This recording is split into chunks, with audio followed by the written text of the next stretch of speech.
कारण की ज्याचा उल्लेख सोमनाथरावांनी केला, सोमगोंडांनी केला की गेल्या वर्षभर अनेक लोक मला भेटायचे आणि अप्पे पाटील तुम्ही सगळी मंडळी एकत्र आला पाहिजे अशी भूमिका सातत्यानं मांडायचे।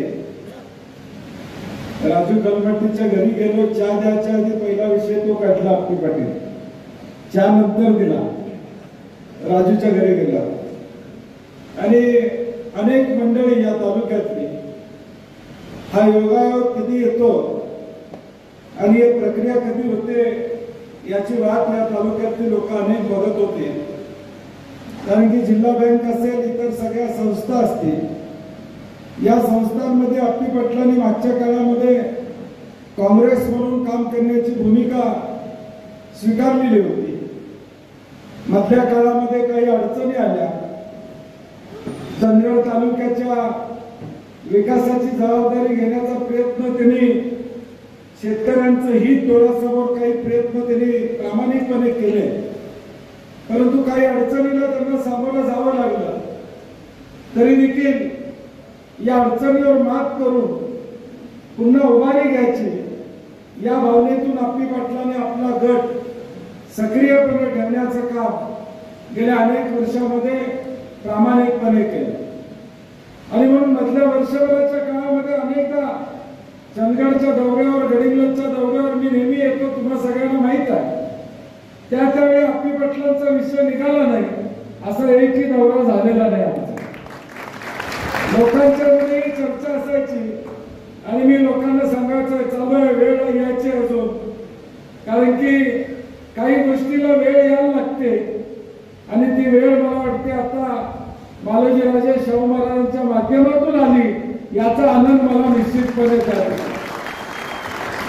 कारण की निर्णय, राजकीय निर्णय घेत असताना माझा काय स्वार्थ आहे का हा विचार न करता आज जी विचाराची लढाई या राज्यामध्ये आणि देशामध्ये चालू आहे, एका बाजूला जाती आणि धर्मामध्ये तेढ निर्माण करणारं वातावरण एका बाजूला आणि दुसऱ्या बाजूला छत्रपती शाहू महाराजांचा विचार हा कोल्हापूरमधून दिल्लीमध्ये पाठवायचं काम आपण करतोय। अशा या वेळी मी या प्रक्रियेमध्ये आलो, मी या प्रक्रियेमध्ये येणं ही माझ्या कर्तव्याची जबाबदारी आहे आणि त्या जबाबदारीपासून मी बाजूला न जाता आता सक्रियपणे ही जबाबदारी घेतली पाहिजे, ही भूमिका अप्पे पाटलांनी घेतली आणि या लोकसभेच्या पार्श्वभूमीवर ताकदीनं आमच्या बरोबर राहण्याचा निर्णय घेतला, त्याबद्दल कोल्हापूरच्या वतीने मी मनापासून तुमचे धन्यवाद देतो। कारण की ही निर्णायक लढाई आहे। गेल्या 10 वर्षामध्ये देशातलं वातावरण आपण बघितलं, कुठल्या बाजूला देश चाललाय हे आम्हाला कळत नाही, हे वास्तव या देशाचं झालेलं। 60-65 वर्षामध्ये या देशाचा पाया रचला गेला, तो चांगल्या विचाराचा पाया रचला गेला, बंधुभावाचा पाया रचला गेला, तुमच्या आमदाराला एकमेकाला सहकार्य करण्याचा पाया रचला गेला। परंतु आता मात्र वातावरण एकमेकाबद्दलचं दूषित करण्याचा प्रयत्न सातत्यानं होताना या ठिकाणी दिसतो। आम्ही ज्यावेळी या समाज व्यवस्थेमध्ये राहत होतो त्यावेळी तू कुठल्या जातीचा, तू कुठल्या धर्माचा याचा विचार आम्ही केला नाही, परंतु मागच्या 5 वर्षामध्ये मात्र हा विचार अगदी ग्रामीण भागामध्ये सामान्य माणसाच्या घराघरामध्ये दुर्दैवाने जाताना आपल्याला या ठिकाणी दिसतो। गेल्या 50-60 वर्षामध्ये आम्ही दिवाळी साजरी केली, आम्ही ईद साजरी केली, आम्ही ख्रिसमस साजरा केला, आम्ही आंबेडकर जयंती केली, बसवेश्वर जयंती केली, शिवजयंती केली, शाहू जयंती केली, महावीर जयंती केली, महात्मा फुलेंची जयंती या ठिकाणी केली।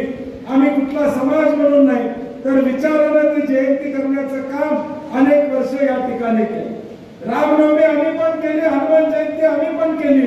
5-25 वर्षामध्ये एखादं गाव आपल्याला दिसणार नाही की जिथं हनुमानाचं मंदिर नाही, ग्रामदैवत तुमच्या आमची सगळी हनुमानाची आहे। रामनवमी आम्ही केली, परंतु आज एक वेगळं वातावरण या देशामध्ये आणि राज्यामध्ये निर्माण करण्याचा प्रयत्न काही मंडळी प्रामुख्याने या ठिकाणी करतात। आम्ही त्याच्या वटमुक्त्यावर घेतलाय, अशा पद्धतीचं वातावरण या देशामध्ये करण्याचा प्रयत्न काही करतायत आणि म्हणून आत्ताची वेळ असता मी परवा चंदगडच्या संविधान सभेमध्ये एक भाषण केलं त्या भाषणामध्ये सांगितलं, आम्ही आज आमच्या आजोबांचे आभार मानतो, आमच्या पंजोबांचे आभार मानतो की त्यांनी आम्हाला स्वातंत्र्य मिळवून दिलं. महात्मा गांधींचे आभार मानतो, त्यांनी आम्हाला स्वातंत्र्य मिळवून दिलं, अहिंसेच्या मार्गाने स्वातंत्र्य मिळवून दिलं. 65 वर्ष या देशामध्ये महात्मा गांधींची जयंती आणि पुण्यतिथी साजरी झाली, परंतु गेल्या 10 वर्षामध्ये दुर्दैवानं नथुराम गोडसेंचं पूजन करण्याची वेळ येते. हा देश कुठल्या बाजूने चाललाय विचार आपल्याला या ठिकाणी करावा लागेल. ज्या महात्मा गांधींनी या देशाला स्वातंत्र्य मिळवून दिलं, अहिंसेच्या मार्गाने या जगामध्ये महात्मा गांधींच्या समोर नतमस्तक होण्याचं काम जगातले सगळे राष्ट्राध्यक्ष या भारतात G20 साठी येतात, त्यावेळी पहिलं महात्मा गांधींना अभिवादन या ठिकाणी करतात. केवढं कर्तृत्ववान काम महात्मा गांधींनी केलं असेल याचा विचार आपण या ठिकाणी करू शकत नाही. परंतु आज हाच विचार पुसण्याचं काम काही मंडळी या ठिकाणी करतात. हा देश जो काही उभा आहे तो इतिहासाच्या जोरावर या ठिकाणी उभा आहे. छत्रपती शिवाजी महाराज नसते तर महाराष्ट्र कुठे असता हा विचार देखील आपण करू शकत नाही. छत्रपती शाहू महाराज नसते तर आमचा समतेचा विचार या देशामध्ये गेला असता का हा विचार आम्ही या ठिकाणी करू शकत नाही. आम्ही भाग्यवान आहोत, महाराष्ट्र भाग्यवान आहे, संतांची भूमी म्हणून महाराष्ट्र भाग्यवान आहे. या महाराष्ट्राला एक इतिहास आहे, म्हणून हा भूगोल महाराष्ट्राचा विकासाचा आणि पुरोगामी भूगोल जो घडलेला आहे तो इतिहास असल्यामुळं हा भूगोल या ठिकाणी घडलेला आहे. भाजपचं नेमकं हेच चाललेलं आहे. हा इतिहास पुसून काढण्याचं काम प्रामुख्याने या मंडळी या ठिकाणी करतात. गेल्या 5 वर्षामध्ये आपण बघितलं, छत्रपती शिवाजी महाराजांचा अवमान करणारी वक्तव्य भाजपकडे होतात, महात्मा ज्योतिबा फुलेंच्या बद्दलची वक्तव्य होतात, सावित्रीबाईंच्या बद्दलची वक्तव्य गव्हर्नर स्वतः त्या ठिकाणी करतात. हे या महाराष्ट्रामध्ये कधी घडलं नव्हतं. हे महाराष्ट्रामध्ये कधी घडलं नव्हतं. ते घडवण्याचं काम गेल्या 5-10 वर्षामध्ये ही भाजपची मंडळी सातत्याने या ठिकाणी करतात. आणि म्हणून आम्ही छत्रपती शाहू महाराजांना विनंती केली, आम्ही सगळ्यांनी त्यांना साकडं घातलं की आता संघर्षाचा काळ आहे. या संघर्षाच्या काळामध्ये तुम्ही भूमिका घेणं अभिप्रेत आहे. कारण की आज लोकांना विश्वास वाटत नाही की राजकारण कुठल्या दिशेला जाईल, समाजकारण कुठल्या दिशेला जाईल, समाज कुठल्या बाजूला जाईल. हे एक अंधकाराचं वातावरण या राज्यामध्ये निर्माण झालेलं. आणि अशा या परिस्थितीमध्ये जर आशेचा किरण कोण असेल, आशेचा दिवा कोणी लावायचा असेल तर तो फक्त शाहू महाराजांनी लावावा अशी आमची अपेक्षा या ठिकाणी आहे. आणि म्हणून आम्ही त्यांना विनंती केली की आज या रणांगणात तुम्ही आलं पाहिजे. लोकशाहीच्या माध्यमातून शाहू महाराजांचा आवाज हा दिल्लीमध्ये पोहोचला पाहिजे, ही भूमिका आम्ही या ठिकाणी घेतली. आणि म्हणून आज शाहू महाराज तयार झाले, उमेदवारी निश्चित झाली. आपण बघतोय हा करवीर तालुक्यात PN पाटलांच्या मतदारसंघात सकाळी 9 वाजल्यापासून 9 वाजेपर्यंत आहे. आणि म्हणून आज आम्ही बालाजीराजेंना सांगितलं की आपण या ठिकाणी येऊ. महाराजांच्या वतीनं अप्पी पाटलांचं या ठिकाणी धन्यवाद द्या अशी विनंती केली होती. नाहीतर आज महाराज असते तर असंच आपण महाराजांना देखील इथं बोलवलं असतं तुमच्या सगळ्यांचा धन्यवाद मानण्यासाठी. परंतु आज ते करवीर तालुक्यामध्ये असल्यामुळं येऊ शकत नाही. परंतु आपण निश्चित राहा की येणाऱ्या भविष्यकाळात आपण एकत्रित आलेलो, ताकदीनं आलेलो. बंटी पाटलाने एकदा हात पुढे केला की मागा हात घेत नाही, किती किंमत मोजायला लागली तरी चालेल, काही अडचण या ठिकाणी आहे. आणि म्हणून आता अप्पी पाटील आपण आलेला, ताकदीनं तुमचा गट सगळा कामाला लागा.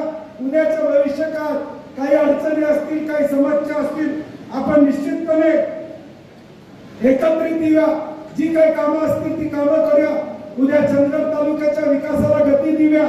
उद्याच्या भविष्य काळातल्या तिथल्या शेतकऱ्यांचा ऊस जाण्याच्या संदर्भातले काही विषय असतील, काजू उत्पादकांचे काही विषय असतील, तिथं काही शिक्षण संस्था व्हाव्यात, अशा पद्धतीची मागणी चंदगड तालुक्यामधून सातत्याने आहे.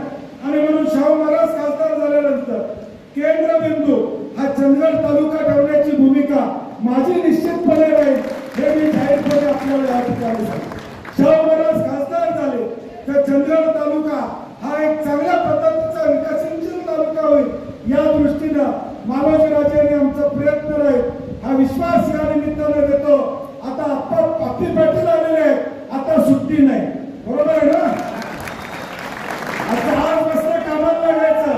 आता अप्पी आलेत, आता सुट्टी. आता अप्पी आलेत, आता सुट्टी. आजपासून